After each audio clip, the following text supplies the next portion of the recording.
Welcome to the Novice Builder, where every expert was once a novice.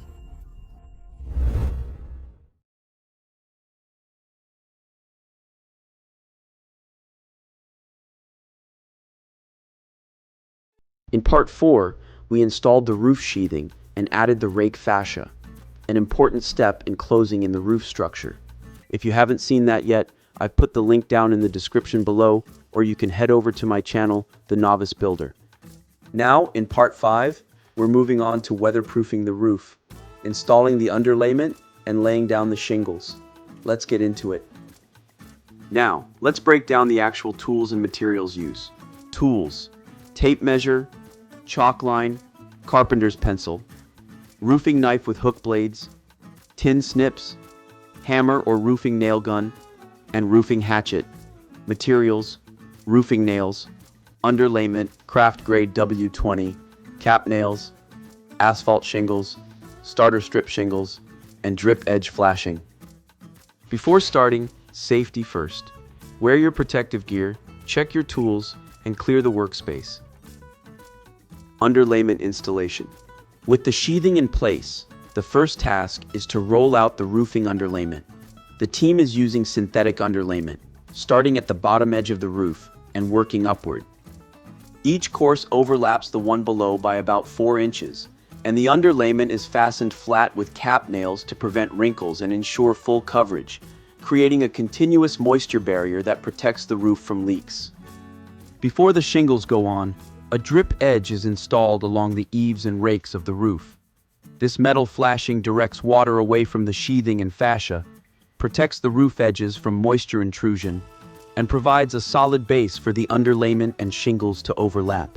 This combined system creates a strong moisture barrier and adds extra protection against leaks beneath the shingles. Once the underlayment is down, it's time to install the shingles. The team begins with a starter strip at the eaves.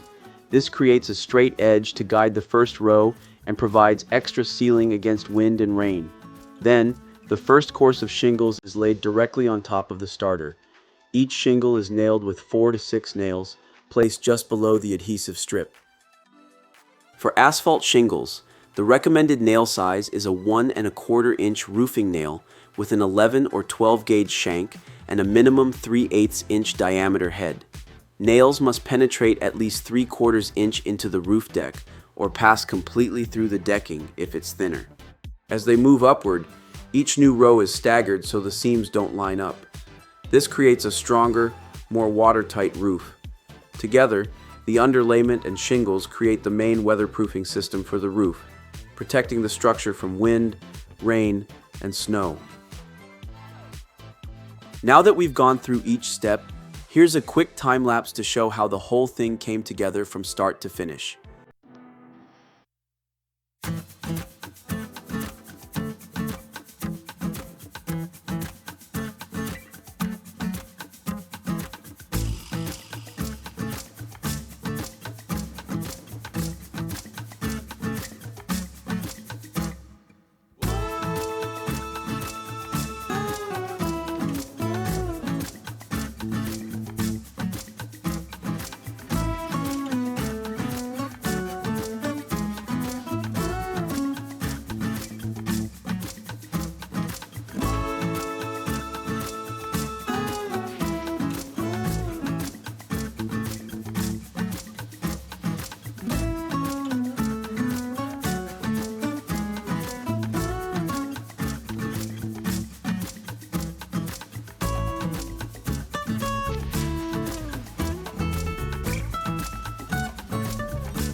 That's it for part 5.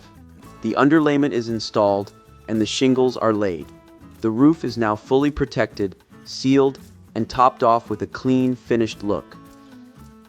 Be sure to check out the links in the description below to watch my complete framing playlist or subscribe to my channel, The Novice Builder.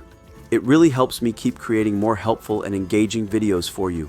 And don't forget to drop your thoughts in the comments. I'd love to hear your tips, questions, or suggestions. Thank you for watching. Make sure to hit the subscribe button and ring the notification bell so you never miss out my upcoming project and videos.